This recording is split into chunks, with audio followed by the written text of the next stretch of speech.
sudah selesai menghitung menggunakan EEM kan dilanjutkan dengan AAM. Berarti dalam hal ini AM itu yang dihitung cuma aset berwujudnya aja ya, Pak?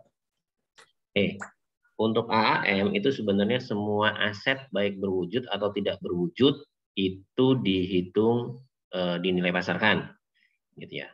Tapi untuk EEM itu sebaliknya. EEM ini sebenarnya adalah pendekatan pendapatan pada penilaian intangible, tapi diadopsi ke penilaian bisnis, gitu. Ketika kita menghitung EEM, maka outputnya itu sebenarnya bukan nilai bisnis, tapi adalah nilai intangible. Outputnya adalah nilai intangible. Sehingga atas nilai intangible yang diperoleh dengan EEM, baik itu multi-period excess earning maupun capitalized excess earning, maka akan dimasukkan ke dalam AM. Itu ya, Mas, siapa tadi yang nanya? Saya lupa, Mas Fahrul ya? Baik, Pak. Terima kasih, Pak. Yo, ada lagi yang lain? Nggak ada? Izin bertanya, Pak. Mbak. Itu Pak, yang syarat metode AM itu kan perusahaan harus memiliki ATB dalam jumlah kecil ya Pak. Sedangkan syarat yang metode EEM ini perusahaannya itu menguasai ATB yang lebih banyak daripada aktiva berwujud.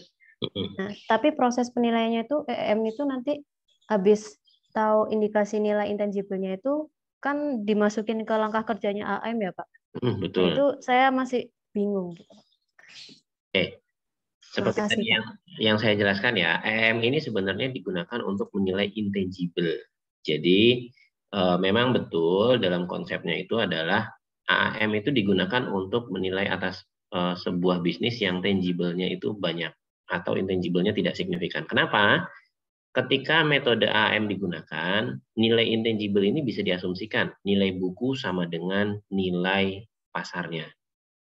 Kenapa? Karena intangible-nya sedikit. Gitu ya.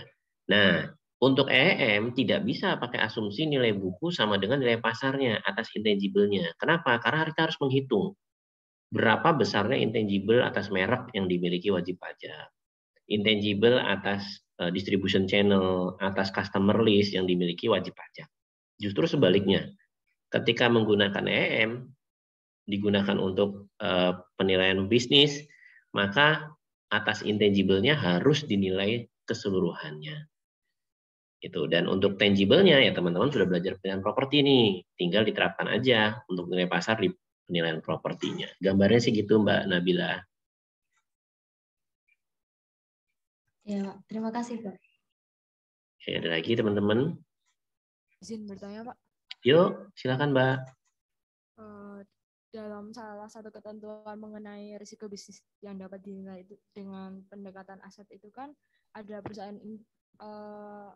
investasi atau perusahaan induk yang memiliki banyak investasi pada anak perusahaan gitu ya Pak. Kalau menggunakan pendekatan biaya ini, ada nggak sih Pak batasan suatu perusahaan holding punya anak perusahaan berapa baru bisa pakai pendekatannya? Oke. Kalau batasan tidak ada, semua perusahaan holding bisa dinilai dengan pendekatan aset. Tidak harus jumlahnya 1, 2, 3 anak perusahaan, tidak. Bahkan untuk 1 anak perusahaan pun, maka holding itu sudah bisa memenuhi syarat untuk pendekatan aset. Jadi kalau ditanya jumlahnya nggak ada ya Mbak ya. Tapi, ada tapinya nih. Semakin banyak anak perusahaannya atas holding yang dimiliki, contoh Astra, ini paling banyak banget Astra, itu sampai ribuan anak perusahaannya. Maka semakin sulit menilai dengan pendekatan aset. Semakin sulit menilai dengan pendekatan aset. Kenapa? Karena atas investasi atau atas anak perusahaannya harus dinilai satu persatu. Bayangin, suruh nilai Astra Internasional, di mana anak perusahaannya sampai 1000. Nah, kita disuruh nilai per hari ini. Bisa nggak dalam sebulan, 2 bulan, 3 bulan kita menilai anak perusahaannya juga? Nggak bisa. Gitu. Jadi ini juga harus hati-hati ya. Memang betul holding ini cocok dengan pendekatan aset. Tapi semakin banyak jumlah anak perusahaan yang kita nilai, maka secara waktu ya, walaupun dia cocok dengan pendekatan aset, tapi secara waktu dia wasting time. Gitu, butuh banyak waktu yang belum tentu kita bisa penuhi semua. Gitu, sehingga kembali ke tadi, ya udah dianggap bahwa nilai mau nilai pasarnya sama dengan nilai bukunya sama dengan nilai pasarnya. Tapi atas aset yang mana yang sama? Intangible-nya kah atau tangible-nya? Kalau kita bicara intangible-nya yang lebih besar ya kita pakai EM. Kalau kita bicara tangible-nya yang lebih besar kita pakai AM. Seperti itu Mbak, jadi Mbak. Baik Pak, terima kasih ya Pak. Ada lagi yang lain yuk. Izin bertanya Pak. Yuk Mas, silakan Mas Yuda. Di pendekatan aset kan disebutkan bahwa salah satu syarat untuk menggunakan pendekatan aset itu kan ada risiko bisnis tertentu ya Pak. Nah, salah satu risiko bisnis itu kan bisnisnya itu tidak menunjukkan suatu usaha yang sifatnya itu going concern. Artinya dengan kata lain itu dalam waktu dekat harus dilikuidasi gitu Pak perusahaannya. Nah, kemudian di metode EEM itu kan ada konsep Big Pot Theory of Goodwill gitu Pak. Nah, di situ kan ada dikatakan juga kaitannya ke going concern value dalam Big Pot Theory of Goodwill. Nah, itu saya kayak apa ya? Hubungan itu keduanya gimana gitu Pak? Kok bisa bertolak belakang gitu Pak? Maksudnya bertolak belakang gimana nih? Jelasin dulu. Yang tadi kan yang di pendekatan aset di awal itu kan risiko bisnisnya dia nggak going concern gitu Pak. Nah, baru yang di metode EEM itu yang bahas Big Pot Theory of Goodwill itu ada disebutkan kalimat going concern value dalam Big Pot Theory of Goodwill gitu Pak. Nah, itu maknanya gimana Pak? Ya. Nah, yang di awal itu yang kita bahas bukan metode ya, tapi pendekatan aset secara keseluruhan. Oke. Nah, pendekatan aset secara keseluruhan salah satunya atas bisnis yang tidak bisa going concern. Artinya kalau kita bicara life cycle cost of business atau business life cycle, aset itu cocok digunakan ketika perusahaannya yang pertama adalah launch. Jadi pada fase dia launching. Growth pada fase dia growth. Declining pada fase dia turun. Gitu ya.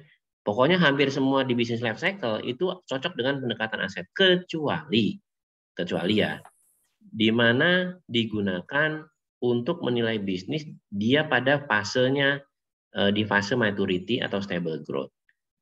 Ini pendekatan aset ya. Jadi semua fase cocok kecuali ketika dia fasenya maturity atau stable growth. Ini nggak cocok. Nah, bicara di sini dulu ya. Nah, ketika bicara pendekatan aset sampai sini paham ya Mas Yuda ya? Masih paham Mbak. Oke, sekarang kita pecah. Dari business life cycle yang tadi kita pecah nih. Di pendekatan aset ada dua metode di sini. Oke, ada dua metode di sini. Metode AM dan metode EM. Nah, semua pendekatan aset dengan metode AM di semua business life cycle itu bisa digunakan untuk metode AM.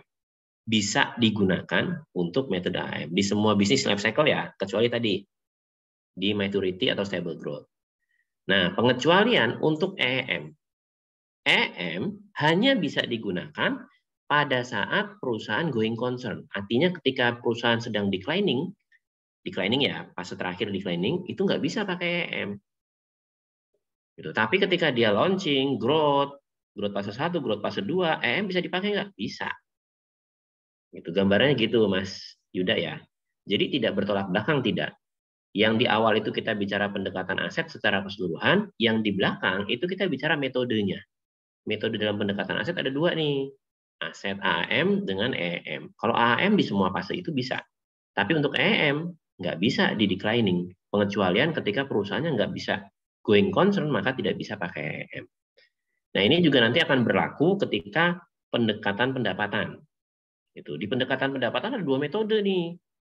Di semua fase bisnis bisa. Tapi kapan menggunakan DCF, kapan menggunakan DCM, Direct Capitalization Method.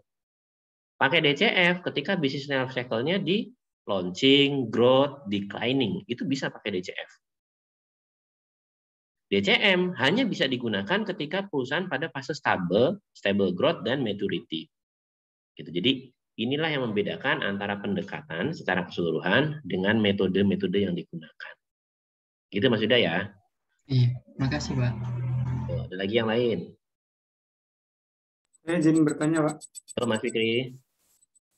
Saya bertanya untuk yang EM Pak. Kan yang EM itu dijelaskan bahwa perusahaan itu harus stabil ya Pak. Nah, itu kenapa kok harus stabil Pak? Kenapa kok nggak bisa untuk perusahaan-perusahaan yang sedang apa namanya startup gitu atau mau dilikuidasi. Terus ada lagi pertanyaan saya Pak untuk yang indikasi intangible itu Pak. Contohnya yang antara multi period sama capitalization itu yang gimana ya Pak? Soalnya saya belum dapat pandangan gitu Pak untuk yang intangible period, multi period itu seperti apa. Terus yang capitalization yang istilahnya udah bisa berkelanjutan ya Pak kalau menurut pemahaman saya. Maksudnya bisa digunakan terus menerus yang seperti apa? Terima kasih Pak. Oke, siap. Tadi terkait EM dulu ya. EM kok harus yang stable growth. Nah, kenapa harus stable growth? Gambarannya sederhana. Tadi kan kita sudah jelaskan ya, saya sudah jelaskan di awal bahwa EM ini untuk menilai intangible-nya. Menilai intangible-nya. Ketika perusahaan perusahaan yang stabil ya, bukan stable growth ya. Nanti akan rancu ketika kita bicara business life cycle pada pose stable growth. Itu perusahaan yang stabil. Maksudnya perusahaan stabil ini bukan pada fase stable growth ya, tapi perusahaannya ini benar-benar sudah berjalan, eksistensinya sudah ada. Gitu. Sehingga secara intangible itu sudah bisa diketahui dia punya atau tidak. Ini yang kita maksud sebagai perusahaan yang stabil.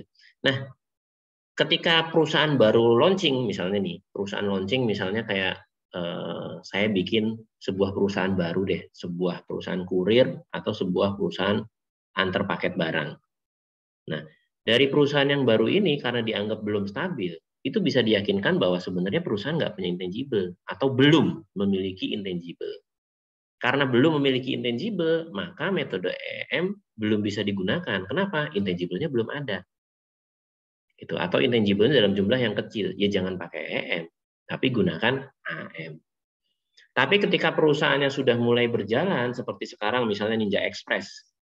Ninja Express ya, ini kan sudah berjalan 2 tahun Ninja Express.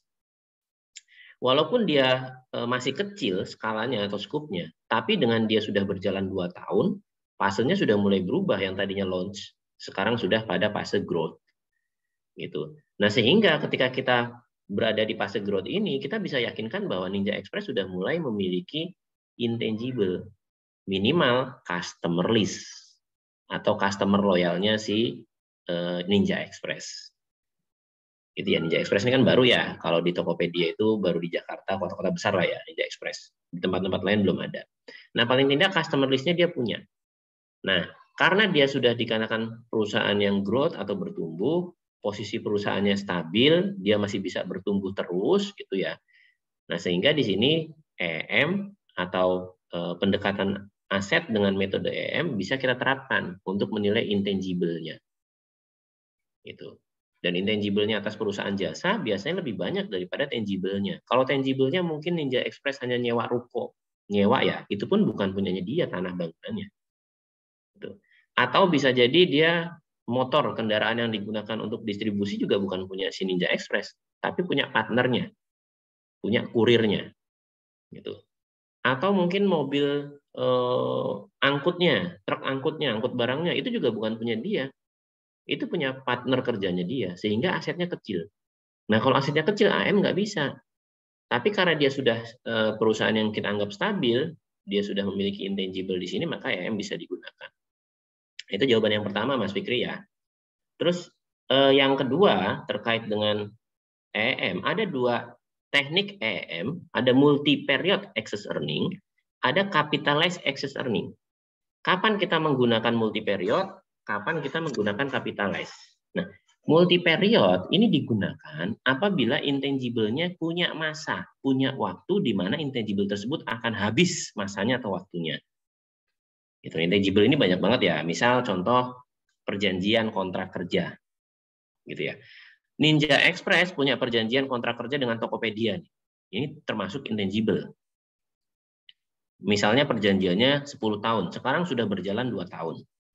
Artinya perjanjian kontrak ini tinggal 8 tahun ke depan. Maka atas intangible yang namanya perjanjian kontrak, kita harus proyeksikan. Ini yang kita sebut multi-period excess earning. Itu ya. Jadi kita sudah tahu nih bahwa 8 tahun lagi kontraknya bakal habis dengan Tokopedia. Dan belum tentu bisa diperpanjang dengan Tokopedia. Maka kita harus memproyeksikan nih, kira-kira penghasilannya 8 tahun itu berapa banyak. Sehingga kita tahu, 8 tahun ini yang atas kontrak ini cuma sekian. Jadi kontribusinya si kontrak kerjasama dengan Tokopedia ternyata nilainya hanya sekian dan seterusnya. Nah, berbeda untuk intangible yang masa ekonomisnya atau periodenya itu tidak diketahui atau mungkin bisa selamanya. Contohnya apa?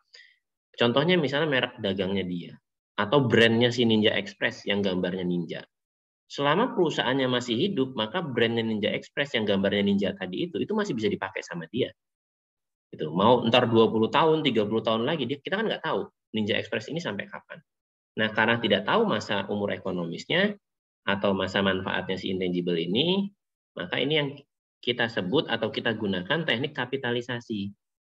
Gitu. Jadi kita kapitalisasi langsung di excess earning methodnya. Kita anggap bahwa brandnya dia yang gambar ninja ini bisa berlangsung selamanya.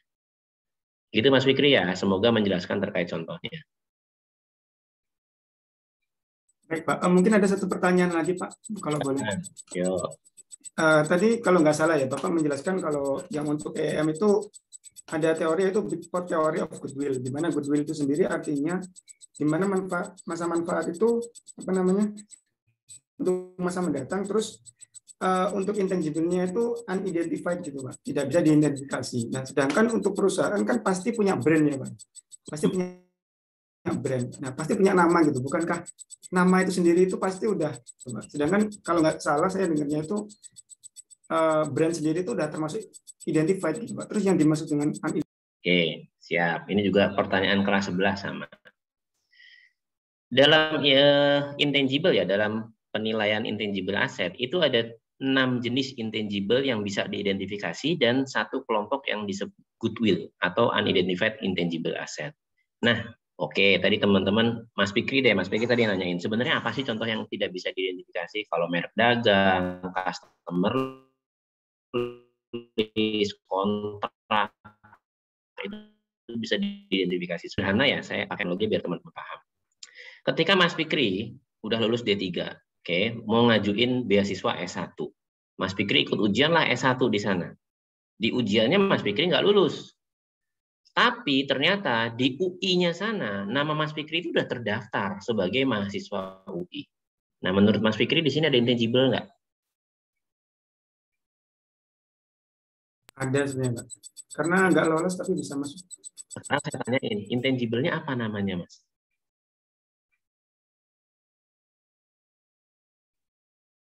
Ayo, bisa nggak mengidentifikasi intangible-nya apa namanya yang kayak gini nih?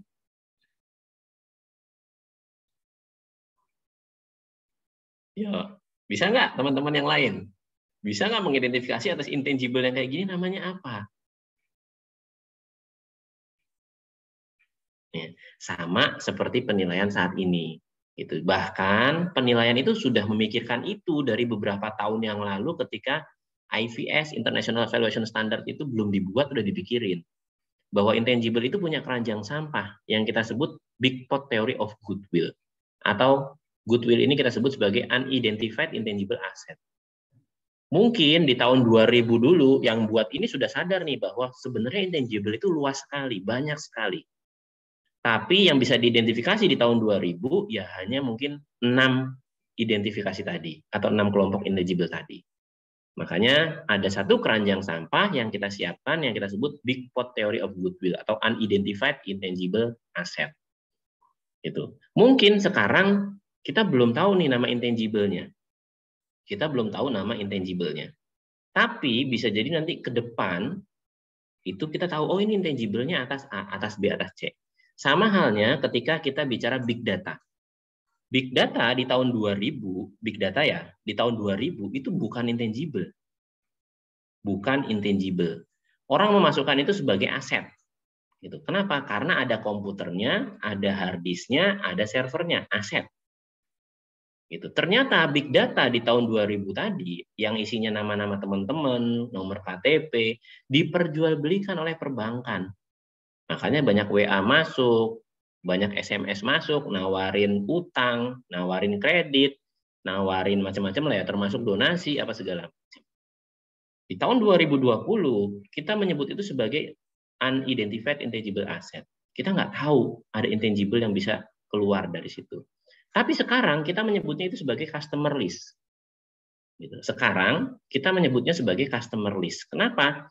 Karena ternyata nama-nama tadi sekarang sudah bisa diidentifikasi dan sekarang sudah bisa diperjualbelikan secara bebas. Gitu. Makanya itu kita sebut Big Pot Theory of Goodwill atau Unidentified Intangible Asset. Dan pasti ketika teman-teman nanti entah di DJP, entah di MAPI, entah di DJKN, pasti akan menemukan hal-hal seperti itu di mana ada intangible. Kita yakin bahwa itu ada intangible di sana. Tapi kita tidak tahu nama intangible-nya apa. Gitu. Kita yakin ada intangible, tapi kita tidak tahu nama intangible-nya apa. Nah, itulah kita sebut goodwill. Gitu ya, Mas Fikri ya. Baik, Pak. Terima kasih, Pak. Dijawab, Pak. Oke, ada lagi yang lain?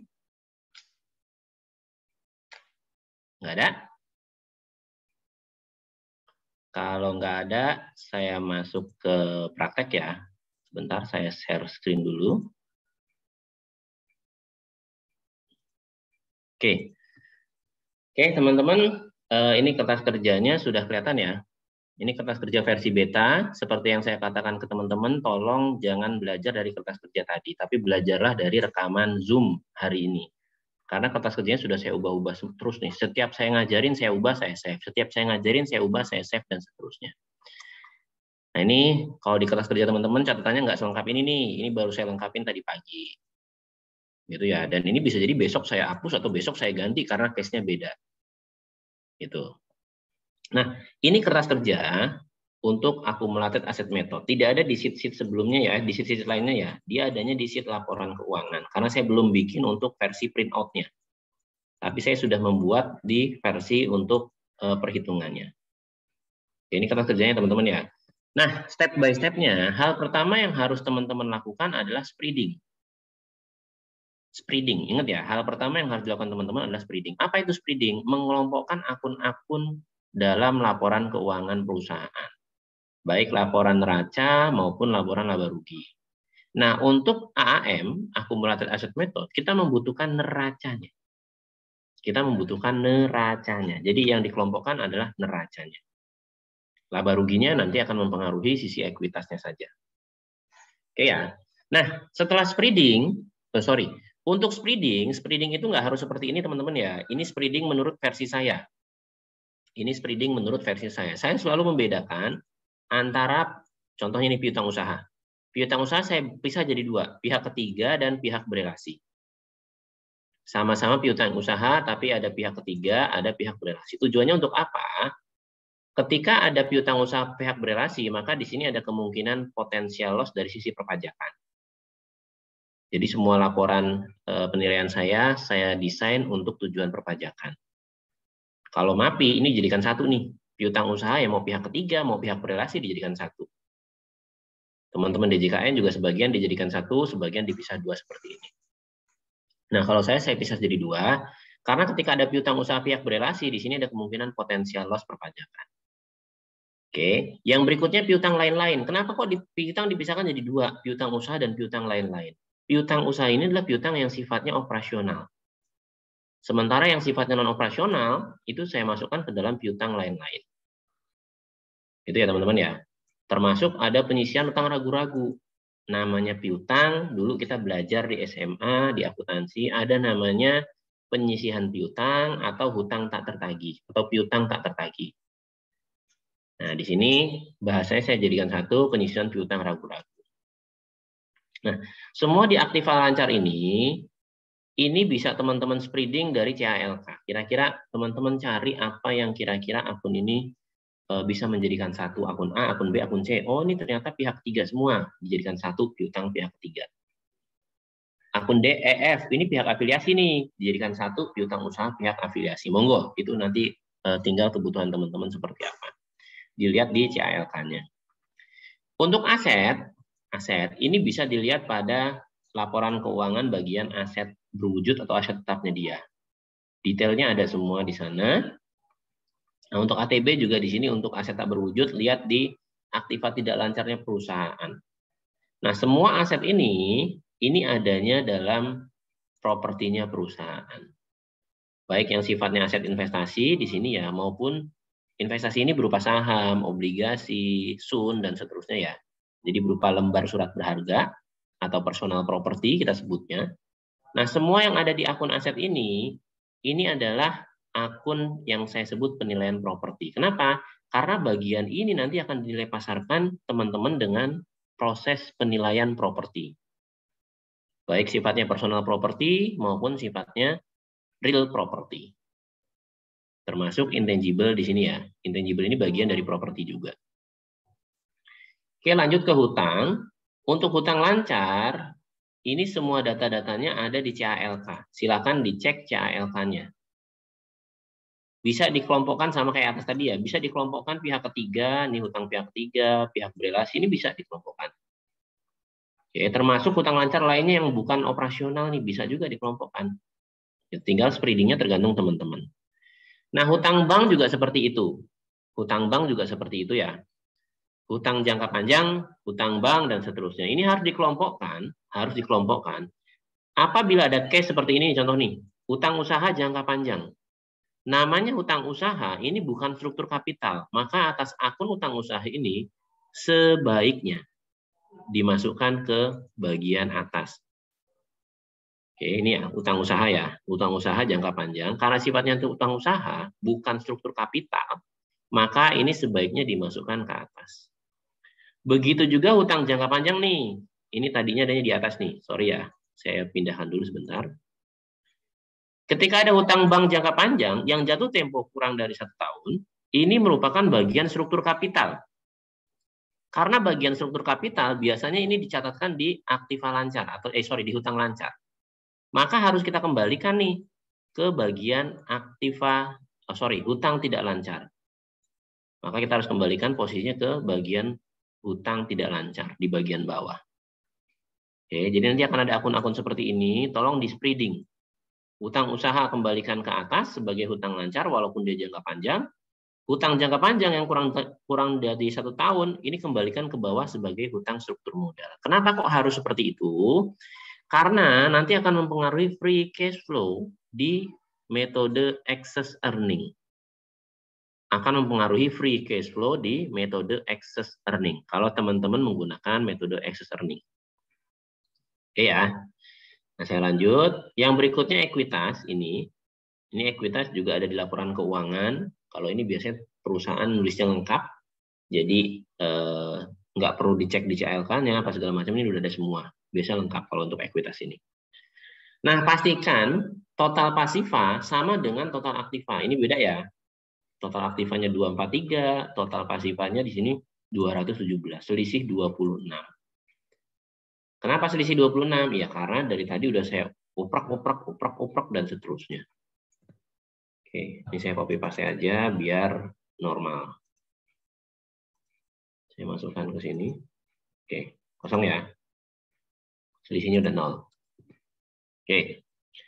Nah, ini langkah pertama, teman-teman spreading dan masukkan ke akun-akun masing-masing. Untuk langkah pertama ini masih mudah ya, teman-teman ya. Ada yang mau ditanyakan untuk spreadingnya? Nggak ada? Oke. Untuk spreading, yuk silakan. Tadi ada yang mau tanya siapa? Saya, Pak. Tadi, gimana? Saya mau bertanya tentang itu, Pak. Kalau misalkan objek penilaian itu perbankan gitu kan, Pak. Kan ada bank yang syariah, ada bank yang non syariah. Jadi kemarin itu saya lihat untuk bank buku 4 itu kan ada BRI, BNI, Mandiri, dan BC dan seterusnya. Nah, kalau misalkan kita ngambil objek penilaiannya adalah BRI, itu kan saya lihat kemarin akun-akunnya itu ada akun-akun syariahnya gitu, Pak, kayak piutang mudharabah, musyarakah gitu-gitu. Nah, sementara di Bank Mandiri dan Bank BCS sepertinya itu kan nggak ada, Pak. Itu berarti itu harus dikeluarin ya, Pak? Oke, bukan dikeluarkan ya, Mas ya, bukan dikeluarkan, tapi dipisahkan dulu aktivanya yang sifatnya operasional dengan non-operasional. Ingat ya, penyesuaian kemarin ya. Penyesuaian dan normalisasi. Jadi dipisahkan, Mas, jangan dikeluarkan dulu. Masalah nanti dikeluarkan atau enggak, nanti saya jelaskan. Kapan dikeluarkan, kapan tidak. Gitu ya, Mas Yuda ya. Berarti ditaruh di akun sendiri gitu, Pak, di bawahnya. Betul. Sama kayak gini nih, buat piutang lain-lain pihak ketiga, piutang lain-lain pihak berelasi. Itulah tujuannya kenapa harus spreading di awal. Gitu. Jadi kita buat akun sendiri nggak apa-apa, nggak ada masalah, nggak harus sama dengan laporan keuangan wajib pajak akunnya, nggak apa-apa. Dan ingat ya bahwa akun yang ada di sini ini hanya untuk membantu penilai dalam melakukan penilaian. Tidak mempengaruhi akun laporan keuangan perusahaan yang real. Akun di sini hanya membantu penilai dalam melakukan penilaian. Jelas ya Mas Huda ya? Iya, Pak. Ada lagi yang lain? Cukup? Oke, kalau cukup saya lanjut. Langkah kedua, setelah teman-teman spreading, nilai bukunya dicari semua, maka teman-teman harus melakukan penyesuaian.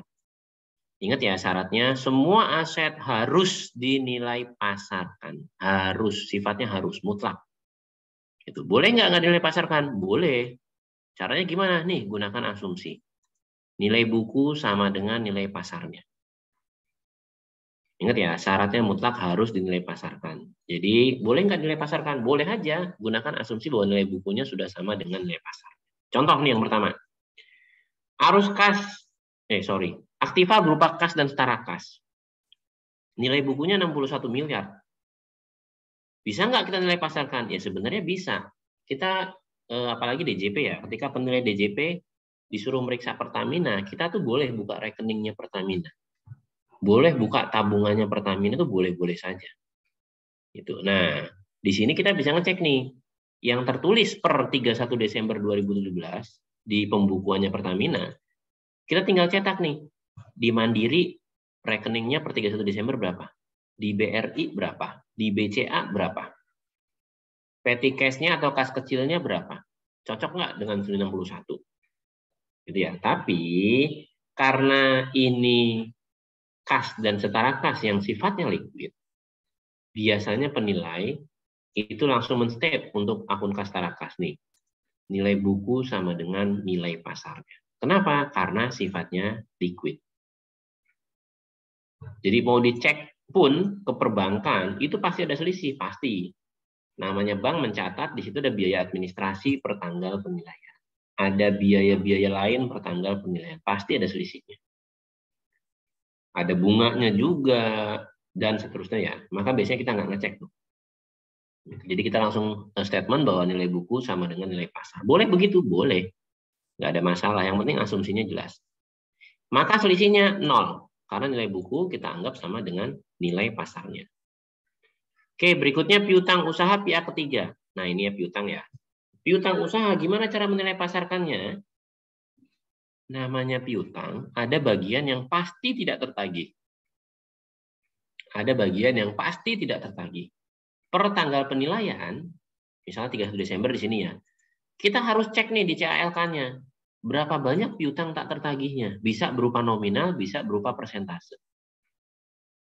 Kalau tanggal penilaian nggak ada, kita cek historisnya. Di historis tahun-tahun sebelumnya, banyak nggak piutang tak tertagihnya? Contoh ya, contoh nih, misalnya piutang tak tertagihnya di sini 5%. Ya udah, maka sama dengan 26 dikali 5%. Oke, 1,3 ini bukan sebagai penambah ya, tapi sebagai pengurang. Bukan sebagai penambah, tapi sebagai pengurang. Kenapa? Karena total piutangnya 26. Yang pasti nggak tertagih, yang pasti nggak bisa dicairkan, 1,3. Maka nilai pasar atas piutangnya 26 dikurang 1,3. 25. Inilah nilai pasar atas piutang pihak ketiganya. Oke. Boleh nggak piutang usahanya ini, contoh yang ini ya, pihak berelasi, di sini 0 ya. Di sini 0. Boleh nggak piutang usaha pihak berelasi, contohnya 35 juta, sama dengan nilai bukunya? Ya boleh-boleh aja. Namanya piutang pihak berelasi antara kakak sama adik, gitu ya. Bisa jadi ya nggak ada yang tidak terbayar, gitu. Terbayar semua, diganti semua. Atau bisa jadi malah karena ini afiliasi antara kakak dengan adik, anak dengan bapak, ini nggak terbayar semua misalnya. Tak tertagihnya 100%, ya bisa aja. Kalau tak tertagihnya 100%, ya kita kosongkan. Jadi seperti ini. Nah ini, kapan kita menggunakan 0%, kapan kita mengurangi ini, kita harus cek dulu. Piutang tadi bisa tertagih atau tidak. Tertagihnya berapa persen, tidak tertagihnya berapa persen.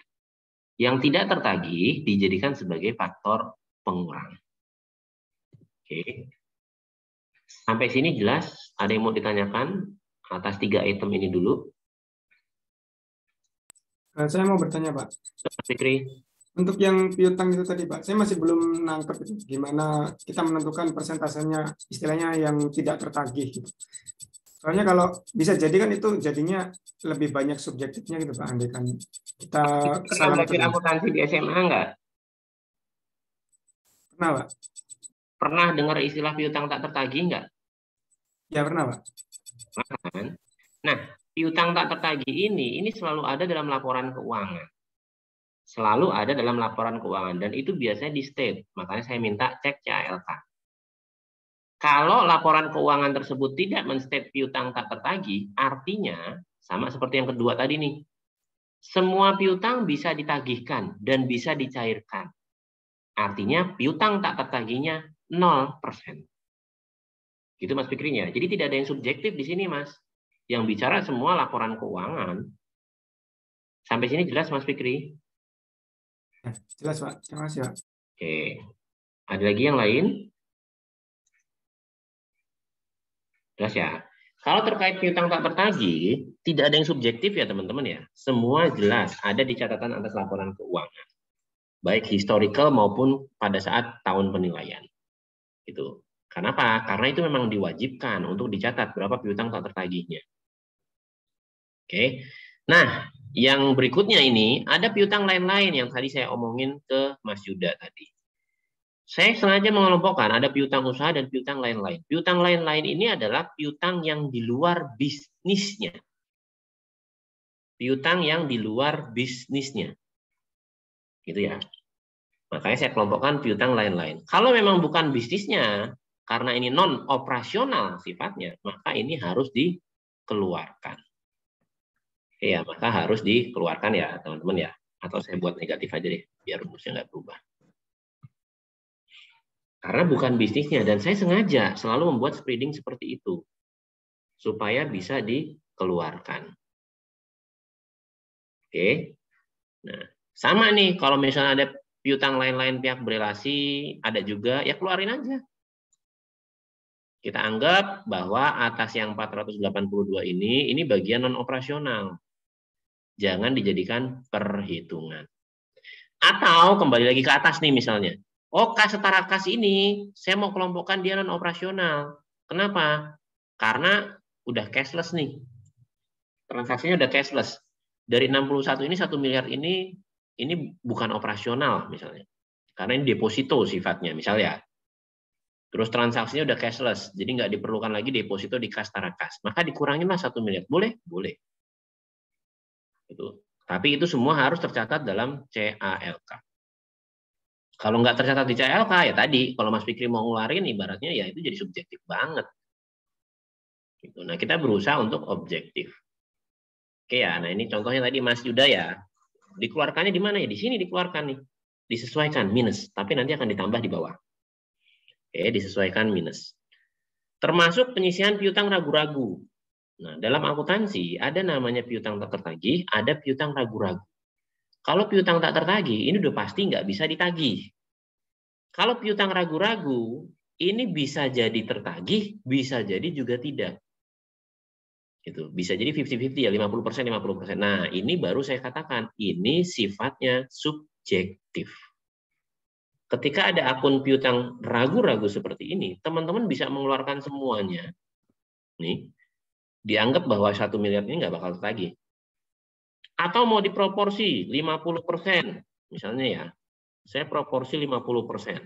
Kenapa? Karena dari historical yang nggak tertagih cuma 50% dari piutang ragu-ragu. Yang 50% laginya tertagih. Silakan. Gitu ya.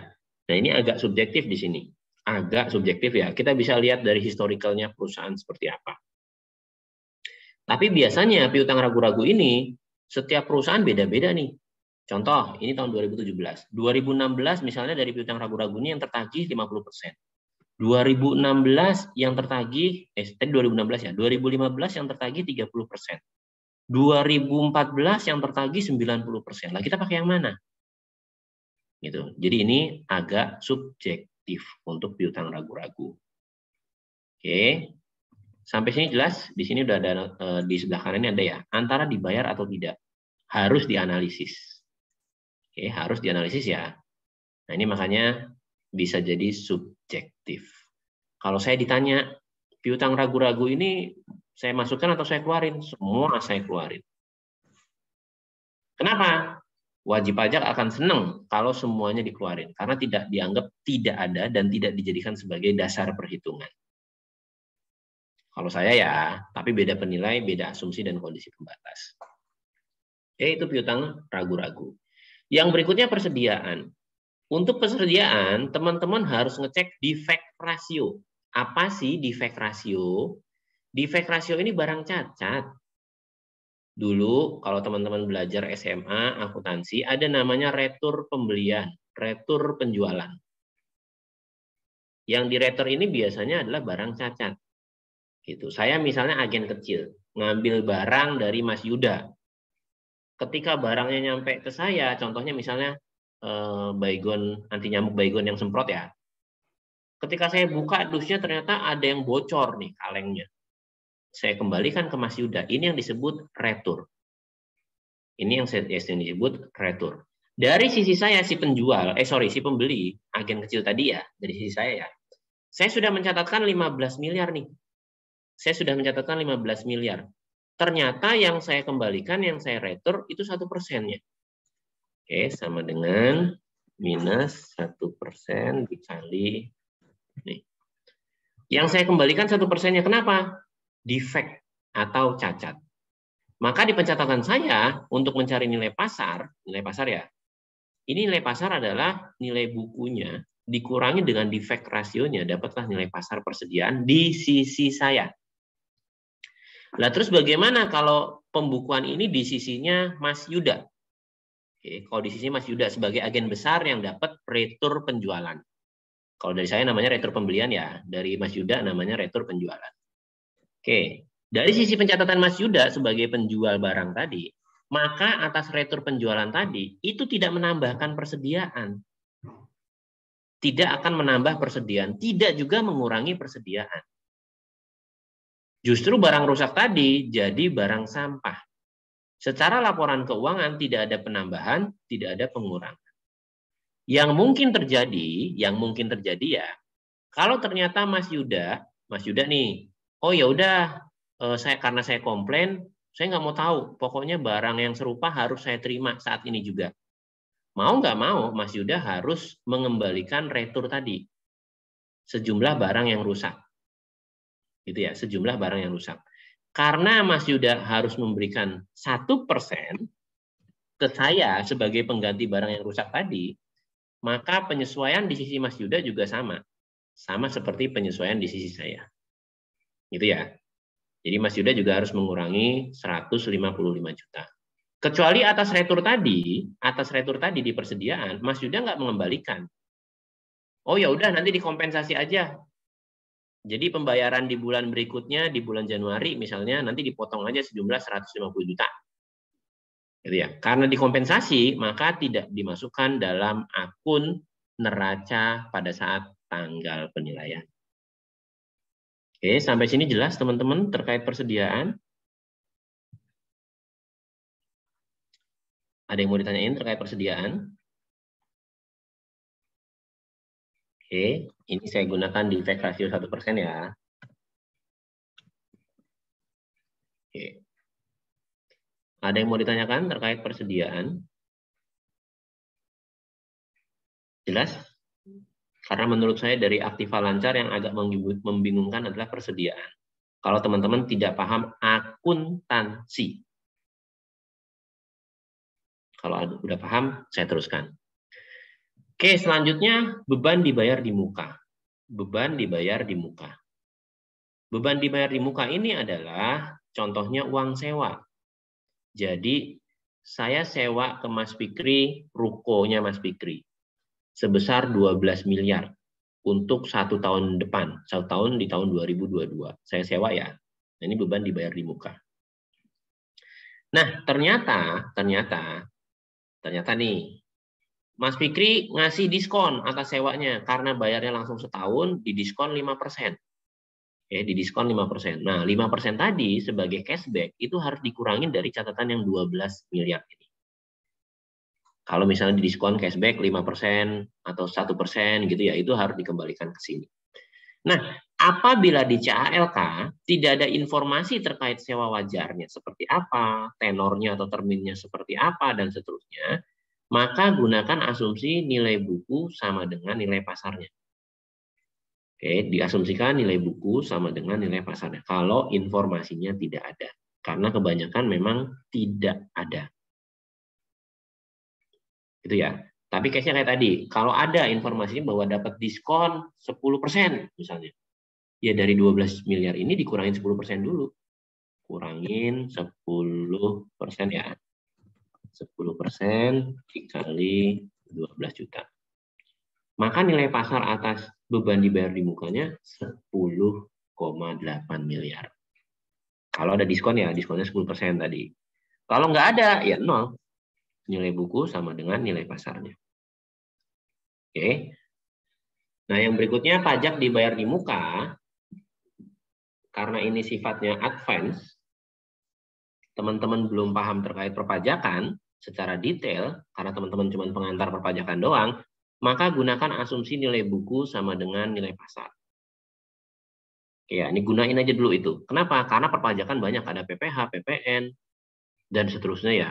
Potong, pungut, PK, PM, PPNBM, dan seterusnya. Dan teman-teman harus menguasai perpajakan dulu nih, baru bisa memilah mana yang bisa disesuaikan, mana yang tidak. Oke, untuk belajar, apapun jenis pajaknya, ketika di sini ada akunnya, berapapun nominalnya, gunakan asumsi nilai buku sama dengan nilai pasarnya. Kecuali ketika teman-teman nanti kerja di DJP. Nah, ini baru nanti kita breakdown nih.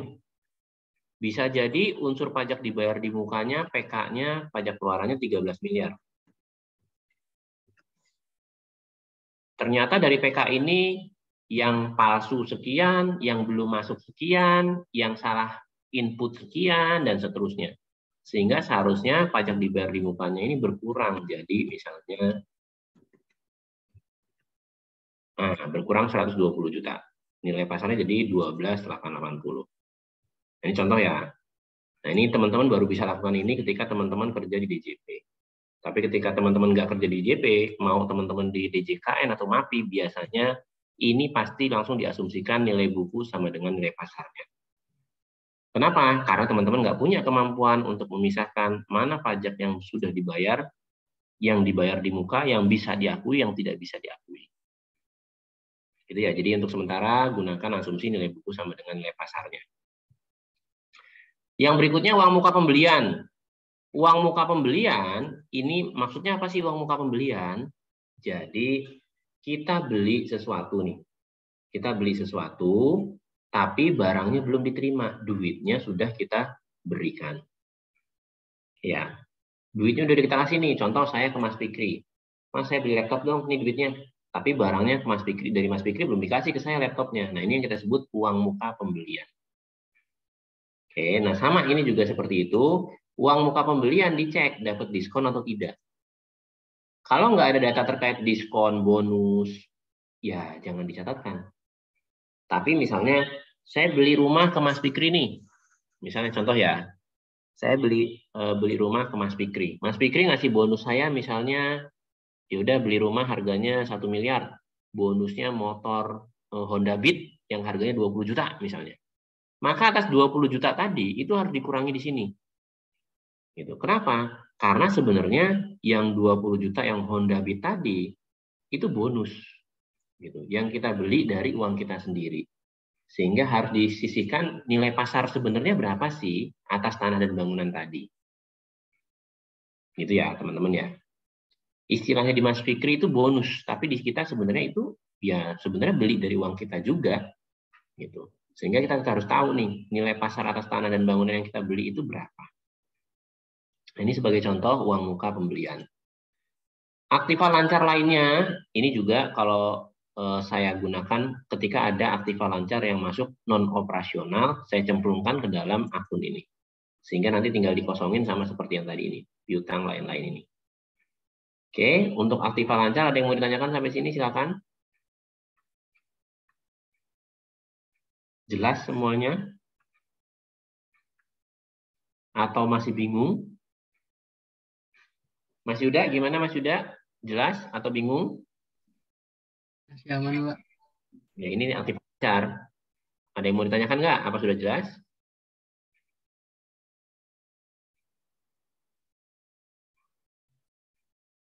Jelas? Kalau nggak ada tanggapan, saya malah bingung nih. Teman-teman ini paham atau enggak gitu loh. Ini udah cukup jelas, Pak. Cukup jelas ya Mas Fikri ya? Coba satu orang lagi. Mas Fahrul Rozi. Halo Mas Fahrul Rozi. Ya, Pak. Sudah jelas sampai sini? Sampai saya ini cukup jelas, Pak. Oke. Paling nggak ada tanggapan dari teman-teman, saya bisa lanjut nih. Takutnya teman-teman nggak jelas, nanti saya lanjut malah nggak paham betul. Oke, saya lanjut ya. Yang berikutnya adalah aktiva tetap atau aktiva tidak lancar. Di sini ada tanah, bangunan, penyusutan, dan seterusnya ya. Teman-teman bisa lihat. Di sini untuk aktiva tetap ini, tanah, bangunan, sampai di aktiva tetap lainnya ini, silakan gunakan penilaian properti dengan pendekatan pasar atau pendekatan biaya dengan indeks. Ya, contoh misalnya, Mas Fikri, yang dinilai kelompoknya sampean apa Mas, perusahaannya? Halo Mas Fikri. Belum menentukan Pak untuk perusahaannya, Pak. Mas Yuda sudah menentukan? Kemarin milihnya perbankan, Pak. Oke, perbankan. Perbankannya apa Mas? Sebut salah satunya deh. BRI, Pak. BRI. Tahu nggak tanahnya di mana aja, bangunannya di mana aja? Nggak tahu, Pak. Nggak tahu. Oke. Nah, terus gimana nilai pasarkannya? Tadi ya, kalau kita nggak tahu objeknya di mana, tanahnya di mana, bangunannya di mana, paling tidak kita tahu perolehan tanahnya di mana, kapan, sorry. Gimana cara kita mengetahui perolehan tanahnya? Ada di bagian properti di CHLK. Tanah tersebut diperoleh di tahun berapa? Misalnya 2000 ya. Ya kita anggap bangunannya sama di tahun 2000. Contoh nih. Nah terus bagaimana cara nilainya? Pakai indeks. Masih ingat angka indeks, Mas Yuda? Lupa, Pak. Mas Fikri, angka indeks dalam penilaian properti? Apakah yang digunakan itu ya, Pak? Kayak indeks yang di JJKN itu, Pak? Kurang lebih sama seperti itu. Yang lain, ada yang bisa menjelaskan indeks? Nggak ada? Oke, saya coba ya.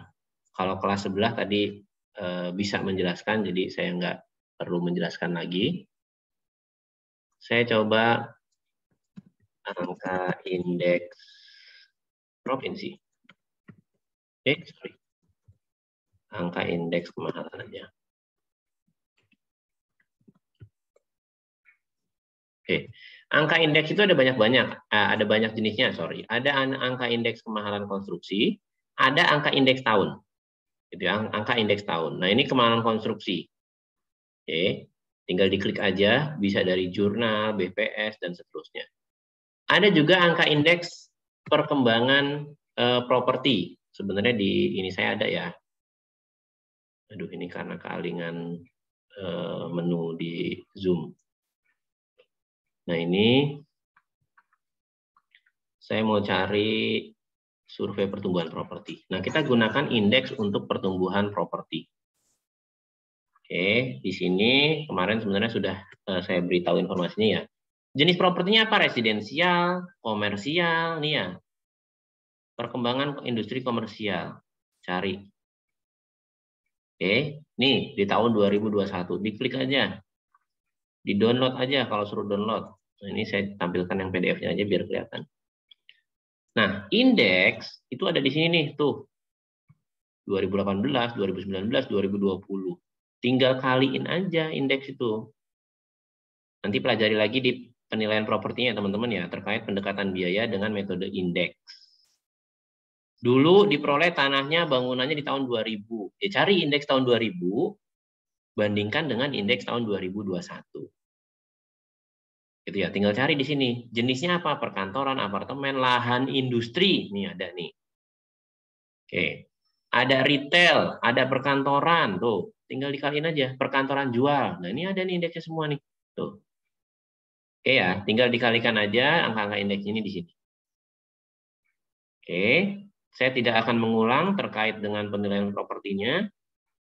Silahkan nanti dipelajari lagi penilaian propertinya. Nah, dulu dibeli tahun 2000, sekarang harganya bisa 10 kali lipat atau bahkan 100 kali lipat nilai pasarnya. Maka nilai tanah di sini dari 1 miliar misalnya berubah jadi 100 miliar misalnya. Berarti di sini ada penambahan 99 miliar. Ya, jadi 100 miliar. Nilai bangunannya dulu dibangun 145. Sekarang nilai pasar bangunannya karena tahu lokasinya, misalnya pakai pendekatan pasar, misalnya ini ya. Dia berubah jadi 98. Maka sama dengan ini dikurangin 98. Salah. Kebalik. Ini harusnya jadi 291.877.000. Oke. Kekecilan. 291. Ulang ya. 98 miliar. Ini dikurangi 98 miliar, hasilnya, nah ini dia. Kok minus? Salah ya? Ini harusnya plus. Oke, nah ini. Dari nilai bukunya 145 miliar, sekarang dinilai pasarkan, nah nilainya jadi 98 miliar. Nah, kalau sudah dinilai pasarkan sebegini, maka akumulasi penyusutannya dinolkan. Karena nilai pasar dalam penilaian properti di sana sudah ada penyusutan. Itu ya teman-teman ya. Karena nilai pasar untuk bangunan di penilaian properti sudah memperhitungkan penyusutan. Jadi penyusutannya dinolkan. Sama ini juga seperti itu. Oke, untuk aset tetap lainnya kalau dia masih operasional, masih merupakan bagian dari aset operasional ya sudah. Sama caranya seperti di atas.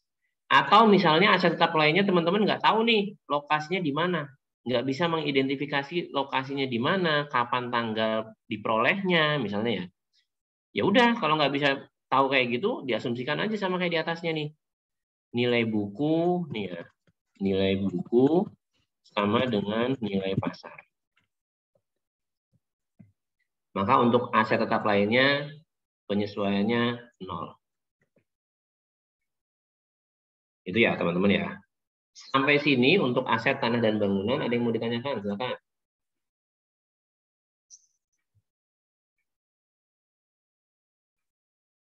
Nggak ada? Kalau nggak ada saya lanjut. Oke. Tanah dan bangunan ini menggunakan nilai pasar properti ya, baik pendekatan pasar maupun pendekatan biaya dengan indeks. Tapi yang harus diperhatikan jangan menggunakan pendekatan pendapatan. Dah, itu aja. Karena pendekatan pendapatan itu nilai tanah dan bangunan dijadikan satu kesatuan. Kecuali metodenya land residual.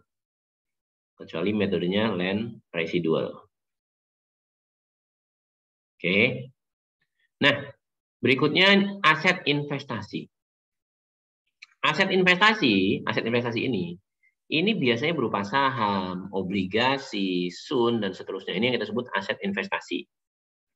Nah, perusahaan holding pasti memiliki jenis aset ini, atau yang kita sebut aset investasi tadi. Ketika nilai bukunya 9 miliar, kita harus tahu dulu nih 9 miliar itu terdiri dari apa aja. Contoh nih misalnya nih, oh dia terdiri dari 2 jenis saham. 2 jenis saham di 2 perusahaan. Yang pertama sahamnya di PT XXX, yang kedua sahamnya PT YYY. Maka atas saham yang di PT XXX harus kita nilai, atas saham yang di PT YYY harus kita nilai juga. Seumpama dapat nih nilainya nih, 80 miliar sama 20 miliar. Maka di sini penyesuaiannya 91 miliar. Dapatlah nilai pasarnya 100 miliar. Oke, nah ini untuk aset investasi. Termasuk obligasi, ya kita harus tahu dulu. Nilai dulu dia beli obligasinya berapa, sekarang harganya berapa. Sebagai contoh gini, sebagai contoh ya untuk aset investasi berupa saham. Mas Fikri beli perusahaan yang baru IPO, misalnya Gojek ketika IPO kemarin. Harga sahamnya ketika IPO itu Rp500 si Gojek. Rp500 ya. Nah, pada saat ini ceritanya perusahaan Mas Fikri ini dinilai. Ternyata Mas Fikri punya sahamnya si Gojek. Waktu beli masih 500. Hari ini harga saham Gojek itu mencapai angka misalnya 10.000. Oke, 10.000. Nah, tinggal dikalikan aja 10.000 harga saham saat penilaian dikali jumlah lembar saham yang dimiliki Mas Fikri atas Gojek. Itulah nilai pasar sahamnya yang dimiliki Mas Fikri atas Gojek. Itu ya gambaran cara menilainya untuk nilai aset investasi. Oke. Sampai sini ada yang mau ditanyakan? Untuk aset investasi? Itu tadi contohnya saham ya. Ketika ada obligasi ya teman-teman juga harus nilai obligasinya berapa saat ini. Sunnya berapa saat ini? Maturity date-nya berapa? Kapan? Terus yield-nya berapa? Ya dinilai saat ini berapa. Gunakan time value of money untuk melakukan penilaian sun maupun obligasi. Yield-nya sebagai rate-nya, rate of return. Face value-nya itu sebagai nominalnya. Oke, kalau nggak ada pertanyaan saya lanjut. Berikutnya ke aset tak berwujud. Oke. Aktiva berwujud lainnya ini sama seperti tadi ya. Ketika ada aset-aset yang sifatnya non-operasional, cemplungin aja di satu di sini. Jadi nanti tinggal dieliminasi, dikurangin, dan seterusnya. Yang berikutnya ATB atau aset tak berwujud. Asas aset tak berwujud ini, ini yang teman-teman harus pahami. Teman-teman belum punya ilmunya. Sehingga saat ini gunakan aja asumsi nilai buku sama dengan nilai pasarnya. Tapi ketika nanti teman-teman sudah punya ilmunya, maka ini nanti dinilai dengan penilaian ATB. Oke ya, ini dinilai dengan penilaian ATB. Gimana cara nilai merek, gimana cara nilai brand, gimana cara nilai distribution channel, customer list, resep, formula, dan seterusnya. Ada cara melakukan penilaiannya. Termasuk goodwill. Nah, karena teman-teman tidak bisa atau belum sampai ke sana ilmunya, tapi kalau mau coba silakan ya, siapa tahu ada yang sudah pernah membuka-buka laporan KJPP atau laporan penilaian siapapun, ternyata bisa melakukan, silakan. Tapi saya sarankan untuk belajar, gunakan asumsi nilai buku sama dengan nilai pasarnya. Kalau teman-teman bisa menilai, maka masukkan sini sama prinsipnya seperti menilai tanah dan bangunan. Selisihnya berapa, nilai pasarnya berapa. Oke, kalau sudah nilai pasarkan, maka amortisasinya juga dinolkan sama seperti penyusutan ini. Oke, kalau dalam aset berwujud namanya penyusutan, dalam aset tak berwujud namanya amortisasi. Tapi sifatnya sama. Oke. Atau boleh, wah saya nggak paham penilaian intangible, boleh nggak saya nilai pakai goodwill aja? Boleh, kalau bisa menggunakan EEM dengan menghasilkan goodwill. Silakan ya teman-teman, mau coba-coba sendiri silakan, mau langsung pakai nilai buku sama dengan nilai pasar, silakan. Oke, ini untuk intangible. Nah, sama atas dua aset yang di bawah ini, aset pajak tangguhan, karena teman-teman bukan orang pajak, belum tentu bisa memilah mana yang ini operasional, mana yang bisa diakui, mana yang tidak boleh diakui, mana yang boleh. Maka ini dibuat nilai buku sama dengan nilai pasar. Nah, untuk aktiva tidak lancar lainnya, kalau ada catatannya di CALK, atas apa saja di sini, maka ini boleh diasumsikan nilai buku sama dengan nilai pasar, atau boleh mencari nilai pasarnya. Atau bisa jadi seperti saya, aktiva tidak lancar lainnya adalah yang sifatnya non-operasional. Kalau sifatnya non-operasional, ya dieliminasi langsung semua. Kalau sifatnya non-operasional, ya kita eliminasi langsung semuanya. Oke ya. Nah ini monggo nanti diteliti. Sampai sini terkait penyesuaian aktiva, ada yang mau ditanyakan? Inilah yang kita sebut penyesuaian. Mengeluarkan aset-aset yang sifatnya non-operasional, non-recurring, atau melakukan nilai pasar. Ini yang kita sebut penyesuaian. Ada yang mau ditanyakan sampai saat ini untuk aktiva sebelum kita lanjut ke pasiva? Cukup? Oke, kalau cukup saya lanjut ke bagian pasifa, yaitu hutang. Sama halnya dengan hutang. Hutang dengan aktiva lancar, ini ada piutang ya kalau di sini ya. Ini sama nih 11-12 perlakuannya. Kalau hutang di sini hutang usaha ada diskon 5% misalnya atau 1 miliar, ya ini harus dikurangin dulu nih. Sama dengan minus 5% kali dengan 6 miliar. Iya, dikurangin dulu. Kenapa? Karena saya berhutang dapat diskon. Gitu.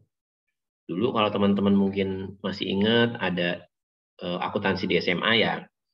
Ada yang istilahnya bayar sebelum tanggal 20 dapat diskon 2%. Bayar sebelum tanggal 25 dapat diskon 5% dan seterusnya. Itulah yang sering terjadi di perusahaan dagang atau di perusahaan manufaktur. Nah, itu harus diperhatikan CALK-nya. Oke. Sama begitu juga dengan hutang pihak berelasi, perlakuannya sama. Hutang pajak ini seperti sama tadi seperti pajak aset pajak di atas ya. Ya teman-teman buat aja nilai buku sama dengan nilai pasar. Karena teman-teman belum bisa memilah nih pajak yang bisa diakui, yang tidak bisa diakui dan seterusnya. Hutang bunga dan hutang dividen ini juga sama terkait dengan bunga. Teman-teman tahunya bunga itu sifatnya fix, padahal bunga itu banyak yang floating. Itu karena teman-teman belum belajar terkait bagaimana sih nyari bunga floating. Udah dipelajari belum ya? Belum kan ya?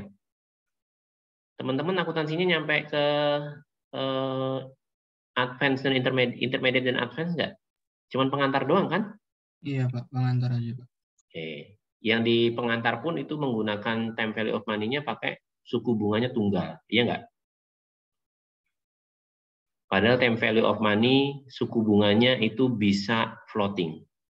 Dalam artian, ya bisa jadi tahun ini suku bunganya 5%. Tahun depan 6%, tahun depan 7%, 8%, 9%. Nah, gimana cara ngitungnya untuk time value of money-nya? Teman-teman belum belajar. Gitu. Di manajemen keuangannya juga belum diajarin tuh. Padahal itu kejadian di dunia nyata, justru seperti itu. Justru seperti itu. Gitu. Bisa jadi tahun depan 6%, 7%, 8%, 9%. Tidak satu rate atau tidak satu yield. Gitu. Nah, karena teman-teman belum belajar, maka untuk bunga dan dividen ini juga dikosongin aja. Gunakan asumsi nilai buku sama dengan nilai pasarnya. Karena kalau saya mau jelaskan, itu butuh 1 semester, setengah lah ya, setengah semester sendiri. Gitu, terkait dengan akuntansi intermediate. Oke, saya lanjut. Biaya yang masih harus dibayar. Apa itu biaya yang masih harus dibayar? Kebalikan dengan tadi, uang muka. Biaya yang masih harus dibayar ini artinya sebenarnya barangnya udah saya terima, tapi duitnya belum saya berikan.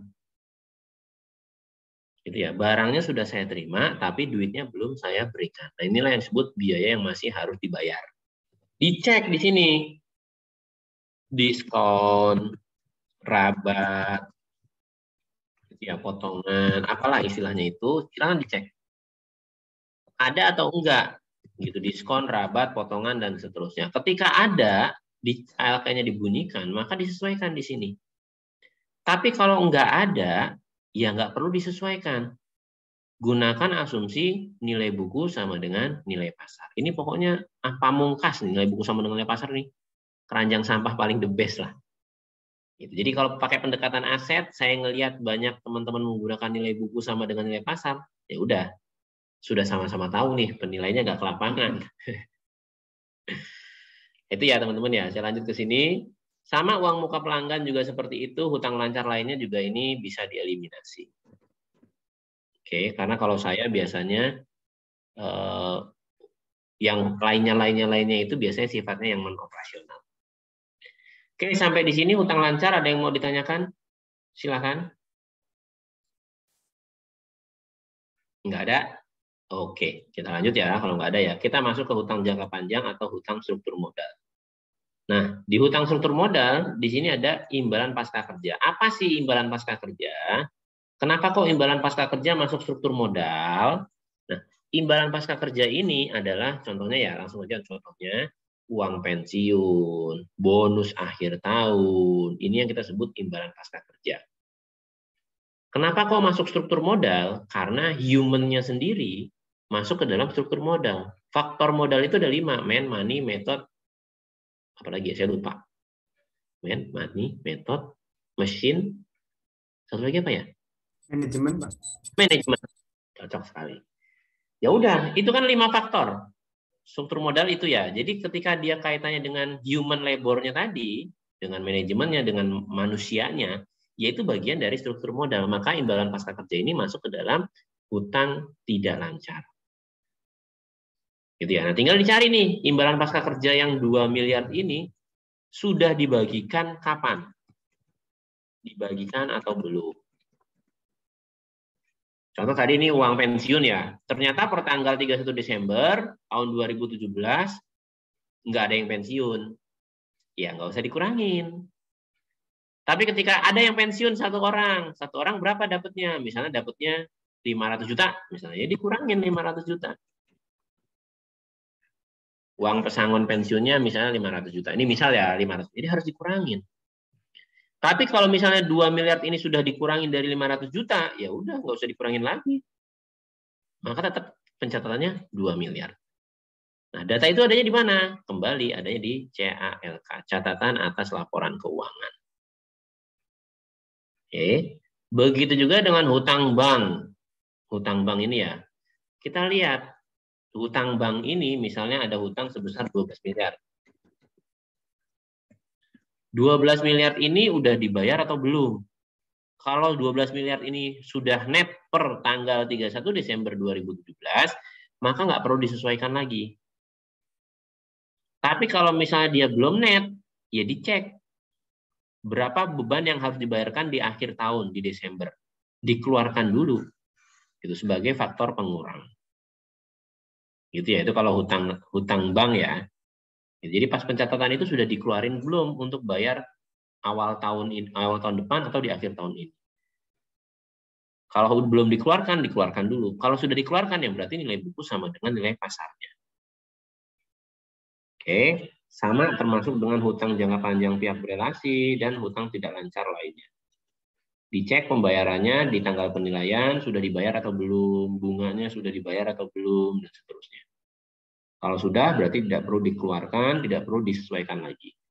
Maka gunakan asumsi nilai buku sama dengan nilai pasar. Oke, untuk hutang jangka panjang ada yang mau ditanyain? Silakan. Nggak ada? Oke, saya lanjut. Yang berikutnya di sini adalah ekuitas. Ekuitas ya. Nah, modal saham atau modal disetor ini biasanya sama dengan nilai buku sama dengan nilai pasarnya. Tapi untuk perusahaan terbuka, ini biasanya berbeda nih. Nilai buku beda dengan nilai pasarnya. Bisa jadi waktu IPO pertama kali, seperti tadi nilai investasi ya, IPO pertama kali dia nilai bukunya Rp500. Per tanggal penilaian, nilainya berubah jadi Rp5.000, maka harus disesuaikan di sini. 500 dulu 500, sekarang berapa? 5.000 dan seterusnya. Oke teman-teman, kita break dulu ya karena di sini lagi azan. Kita break 15 menit. Habis azan yang mau teman-teman mau sholat duluan, silahkan nanti kita kembali lagi jam 3:30. Gitu ya teman-teman ya. Iya Pak. Oke, silahkan istirahat dulu 15 menit.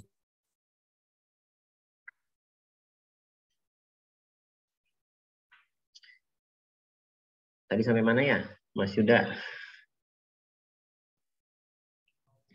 Lupa saya Pak. Ekuitas ya? Iya Pak. Kalau nggak salah sampai ekuitas tadi. Oke, saya lanjut ya teman-teman ya. Nah, di ekuitas ini modal disetor juga bisa dinilai pasarkan. Terutama teman-teman kan nilai perusahaan yang IPO ya atau yang go public ya. Nah, di situ terkadang modal sahamnya yang tercatatkan nilai buku itu saat pertama kali dia IPO. Gitu. Rata-rata menggunakan nilai bukunya Rp500 ketika IPO pertama kali. Nah, tanggal penilaian per 2017, 2018, 2019, 2020 terserah tanggal berapa ya. Itu harga saham mereka kan sudah naik turun ya, sudah berubah. Bisa jadi ada yang jadi Rp50 atau ada yang lebih besar dari 10.000. Nah, itu disesuaikan nilai sahamnya. Gitu ya. Nah, untuk case ini saya anggap 0 dulu nih karena saya nggak punya datanya karena ini perusahaan tertutup. Kalau untuk perusahaan terbuka silakan dinilai pasarkan. Agio saham ini biasanya tambahan modal di store. Tambahan modal di store ini jarang sekali dijelaskan oleh perusahaan, sehingga nominalnya kecil, biasanya 13 juta, 100 juta, dan seterusnya. Nah, salah satu agio saham yang dicatatkan di sini, salah satunya adalah ketika ada sunset policy, atau ketika ada penebusan pajak, atau ada, apa istilahnya ya, macam-macam lah ya, di mana di situ ada boleh mendeklar berapa aset yang belum dilaporkan di perpajakan, tapi nanti bayar sejumlah sekian persen dari aset tersebut untuk perpajakannya. Nah, ini yang disebut sunset policy di tahun 2015, tahun 2010, dan seterusnya. Nah, ini termasuk bagian dari agio saham. Nah, untuk agio saham ini, karena kita nggak pernah jelas isinya apa, biasanya langsung di-state bahwa nilai buku sama dengan nilai pasarnya. Untuk laba ditahan, ada dua jenis laba ditahan, tahun sebelumnya dan tahun ini. Nah, ini ketika ada pencatatan seperti ini, harus dicek, benar nggak laba ditahan tahun sebelumnya itu 111 miliar. Sementara laba ditahan tahun ini 0. Ketika salah, maka dikoreksi. Contohnya ini ya, laba ditahan tahun ini nggak mungkin 0. Kita lihat di sini laporan laba rugi ini. Sorry. Saya buka dulu laba ruginya. Nah, ini. Oh, ini asumsi kondisi pembatas. Salah. Berarti ini. Nah, ini. Ada dia laba ruginya sebesar 9M, tapi tidak dicatatkan di neraca. Oke, maka di sini laba rugi tahun ini harus ditambahkan sebesar yang di atas tadi, 9M. Oke. Ini harus ditambahkan, sesuai dengan laporan laba ruginya. Termasuk dividen dibagikan. Ada nggak dividen dibagikan? Nggak ada, ya kosong. Gitu. Artinya tetap jadi return earning, 111 miliar. Selisih rival aset ini akan muncul. Nah, ini teman-teman bisa lihat ya. Ini udah mulai selisih lagi nih. Kenapa? Tadi saya tambahkan hutang pajak, hutang bank soalnya. Oke, makanya jangan diikutin lah. Jangan diikutin ya yang ada di kertas kerja ini. Karena setiap saya jelasin, saya coba kasih contoh, saya tambahkan, saya kurangi, dan seterusnya. Nah, di sini diisi selisih rival aset berdasarkan yang tadi sudah kita buat. Ini selisih yang pertama. Dikurangi ini, dikurangi ini, dikurangi ini. Sama enggak? Masih selisih 2303. Ini apa ini? Oh enggak. Selisih 2303 apa ya? Atau kita tambahkan saja di sini. Minus 2303 184 705. Oke, 0. Oke ya, selisih level aset di sini masukkan, sehingga selisih antara aktiva dan pasiva yang baru hasilnya 0. Oke, nah dari sini selesailah tahap kedua, yaitu meng-create laporan neraca penilaian. Sampai sini ada yang bertanyakan sebelum saya lanjut yang berikutnya. Cukup? Saya lanjut ya. Oke, selanjutnya kita akan bergerak ke bawah di sini, melakukan penilaiannya. Ini belum penilaian, ini baru kertas kerja penilaian. Belum sampai penilaiannya. Penilaian dengan pendekatan AM, pendekatan aset dengan metode AM sederhana. Net tangible asset value, ini rumusnya, total aset dikurangin hutang lancar, dikurangin ATB. Ini hasilnya. Sama dengan total aset, ini total aset. Oke, dikurangin hutang lancar, ini hutang lancar. Dikurangin lagi ATB, ini ATB. Oke. Dapatlah 457, nah ini ya, dikurangi dengan ATB. Ini dapatlah NTAP-nya. Intangible asset, ya ini ATB-nya tadi. Ini ATB-nya nih. ATB mana tadi? Nah, ini 87 juta. Oke. Dapatlah market value invested capital, yaitu total aset, net tangible asset value ditambah dengan intangible asset value sebesar 457. Oke ya, 457. Nah, dari sini ditambahkan dengan non-operasional aset. Yang mana non-operasional aset? Nah, tadi harus kita ingat-ingat di atas nih, mana yang kita hapus. Pertama tadi yang kita hapus 482 ya. Terus kalau nggak salah ada satu lagi yang tadi yang dihapus, nah ini dia. Ini, sorry, ini berarti di atas minus. Maka ini juga harus saya minuskan lagi supaya jadi positif. Nih. Ini hutang lancar juga ini kalau nggak salah tadi saya hapus. Oke, cukup. Nah, ditambahkan aset non operasional nih sebesar 3 miliar. Maka market value invested capital itu sebesar 460 miliar 731 untuk cash yang ada di depan teman-teman. Oke. Ini adalah nilai entitas bisnisnya, nilai perusahaannya. Bagaimana cara mencari nilai ekuitasnya? Dari nilai entitas bisnis, ini entitas bisnisnya.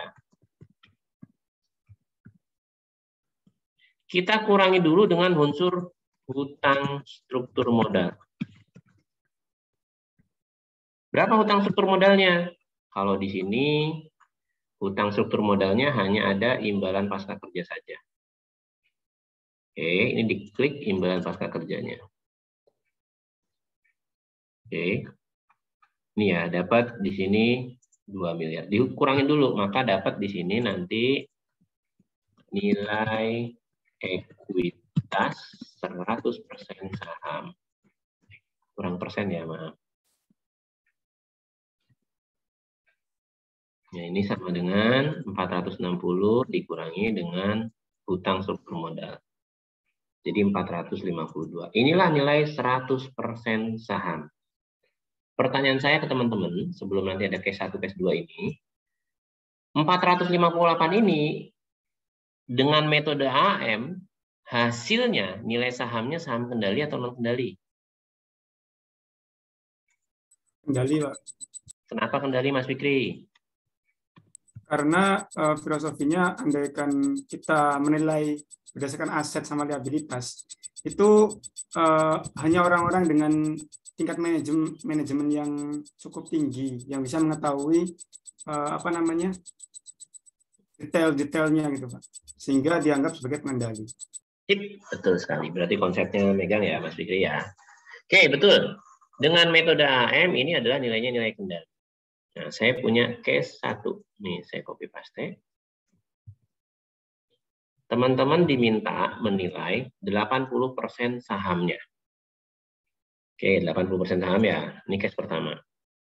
Maka sama dengan 85 dikali 80%. Oke, ini saham kendali. Apa sudah selesai sampai di sini, teman-teman? Atau masih ada step lagi yang harus dikerjakan?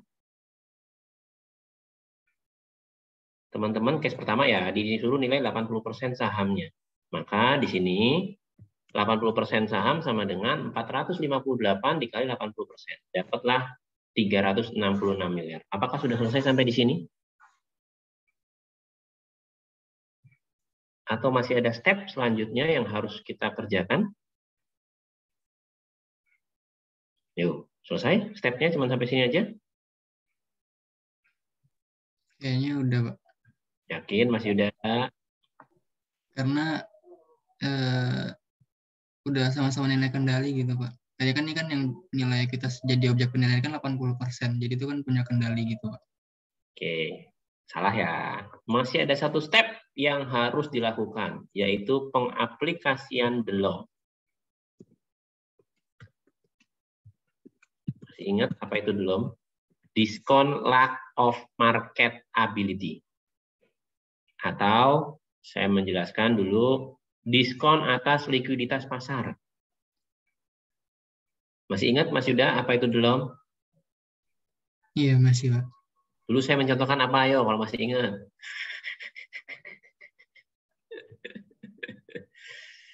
Saya dulu mencontohkan, kalau ada 2 lembar saham, yang satu sahamnya Sampurna di perusahaan terbuka, yang satu sahamnya PT Bentul di perusahaan terbuka. Mana yang lebih cepat habis? Sampurna, Pak. Kenapa? Ya, apa namanya? Lebih liquid aja sahamnya gitu, Pak. Gitu. Nah, perbedaan likuiditas ini yang disebut diskon lack of market ability. Sementara DLOC, diskon lack of control atau premi for control ya, ini dilihat dari sisi perbedaan kendali. Jadi ingat ya, diskon atau premi itu ada dua. Diskon lack of marketability atau diskon lack of control atau premi for control. Yang satu dilihat dari sisi likuiditas, yang satu dilihat dari sisi kendali. Nah, secara kendali udah oke, kendali dengan kendali nih. Tapi secara likuiditas kita belum hitung. Nah, gimana cara ngitung delomnya? Sementara karena belum diajarin, teman-teman gunakan kertas kerja yang ada di belakang dulu nih. Nih ya, di sini teman-teman bisa lihat, baik perusahaan terbuka maupun perusahaan tertutup, kalau nilainya nilai saham, maka harus diaplikasikan namanya DELOM. Harus diaplikasikan DELOM. Ingat ya, harus. Sifatnya mutlak pengaplikasian DELOM. Untuk perusahaan terbuka, mayoritas antara 0 sampai 20%. Minoritas 10 sampai 30%. Nah, artinya ada kemungkinan DELOM itu nilainya 0. Tapi tetap harus diaplikasikan walaupun nilainya 0. Nah, di case kita ini 27%. Sama dengan ini dikali 27%, maka dapatlah ini dikurangin DELOM. Inilah yang kita sebut nilai pasar 80% saham. Oke, inilah nilai pasar 80% saham.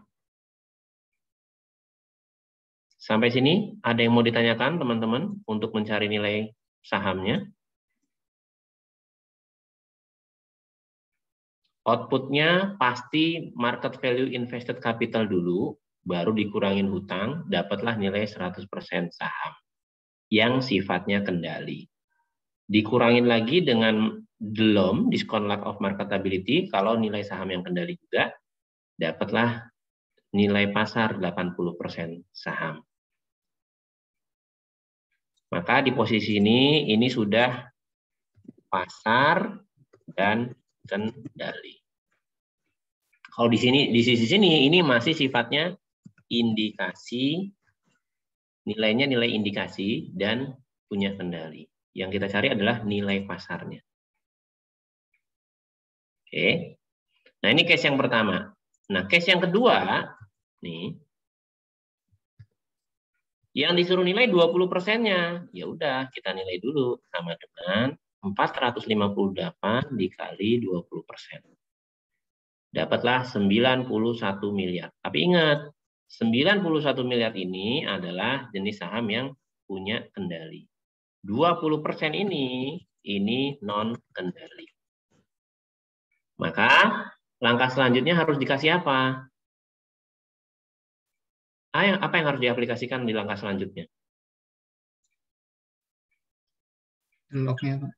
DELOC dulu atau DELOM dulu? Bingung. DELOC dulu atau DELOM dulu? Oke, DELOC dulu ya. Oke. Tadi siapa yang mau bersuara? Nggak jadi. Kayaknya ada suara-suara.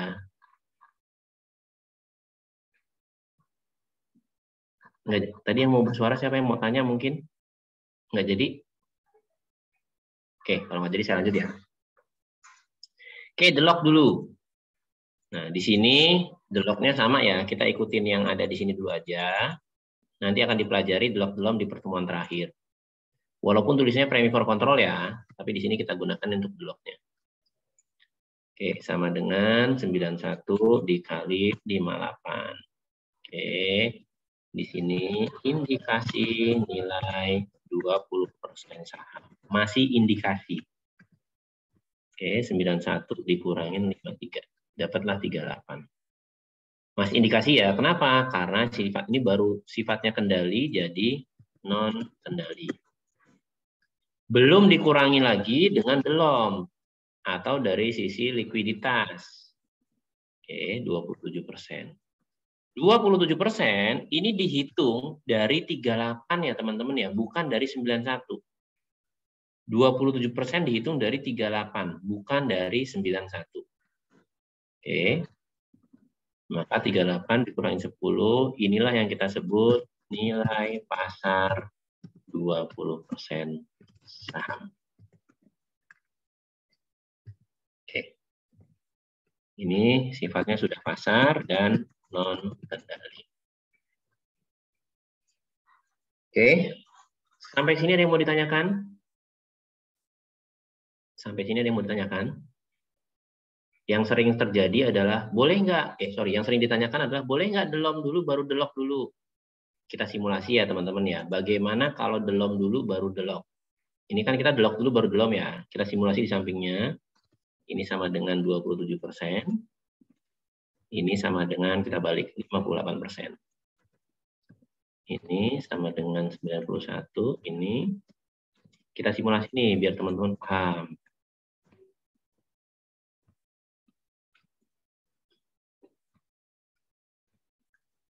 Oke, bisa dilihat teman-teman nilainya sama atau beda? Sama atau beda? Ini rumus perkalian di fungsi matematika di SMA dulu ya. A dikali B dikali C sama dengan A dikali C dikali B. Sama dengan B dikali A dikali C. Kalau teman-teman masih ingat, rumus pertukaran namanya. Oke ya, jadi mau delok dulu boleh, mau delom dulu boleh. Outputnya sama. Ini yang disebut rumus pertukaran. Oke, sampai sini ada yang mau tanya teman-teman, silakan. Kita masih punya waktu 13 menit lagi. Kira-kira bisa ngerjain? Yuk Mas Yuda. Menanya tentang tugasnya kemarin, Pak. Gimana? Tadi ada yang baru ngobongin saya, nanya apakah boleh untuk ganti Boleh. ganti Ya. sektor gitu, Pak. Udah kejawab, boleh. Oh iya, Pak.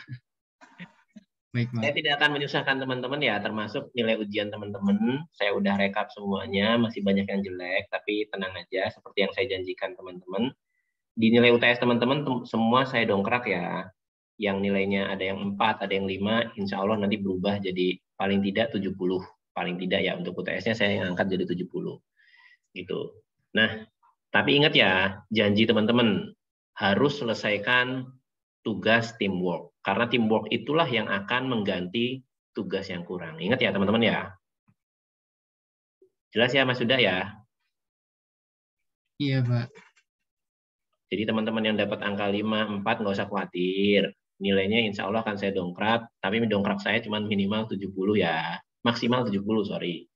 Gitu. Kenapa? Karena kalau saya naikin semua, yang dapat 8 udah mentok tuh. Udah mentok, udah nggak bisa 100 sekian, nggak bisa. Gitu. Jadi insya Allah akan saya dongkrak, tapi teman-teman juga harus nepatin janji teman-teman, yaitu menyelesaikan kerjaan tugas teamwork. Karena tugas teamwork itulah yang akan saya jadikan dasar untuk narik nilai teman-teman di UTS maupun UAS maupun di tempat lainnya. Oke, sampai sini yang mau tanyain silakan. Nggak ada? Cukup? Cukup? Oke.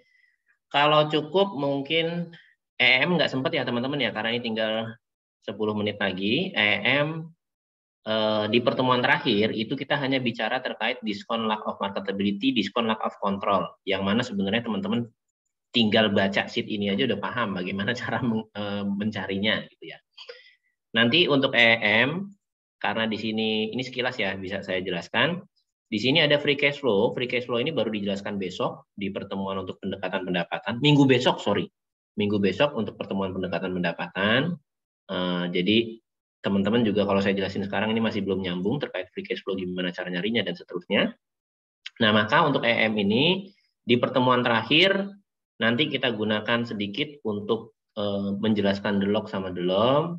Selebihnya nanti kita gunakan untuk flashback bagaimana cara melakukan penilaian dengan EM. Nanti saya tolong diingatin ya teman-teman ya, Mas Yuda nih terutama nih PSI-nya nih.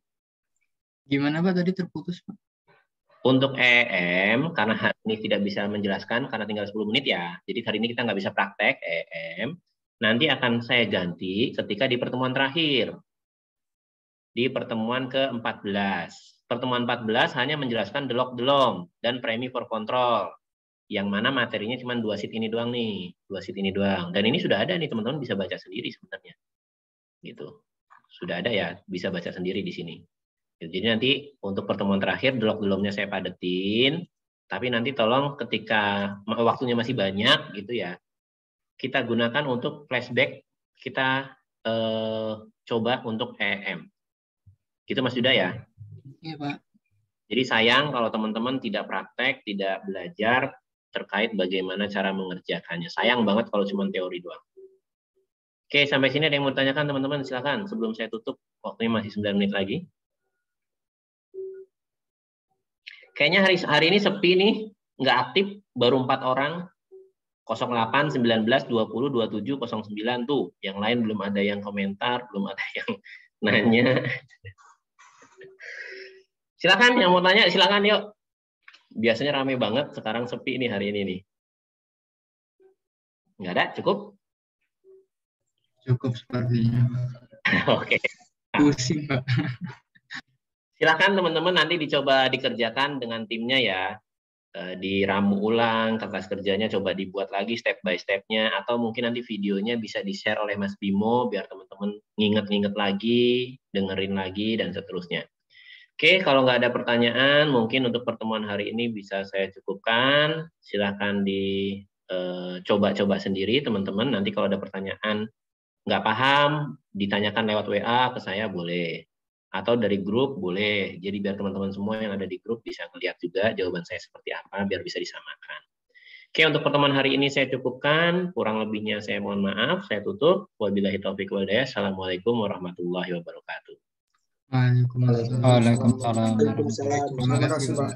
Terima kasih Pak. Sama teman-teman. Terima kasih Pak. End meeting ya.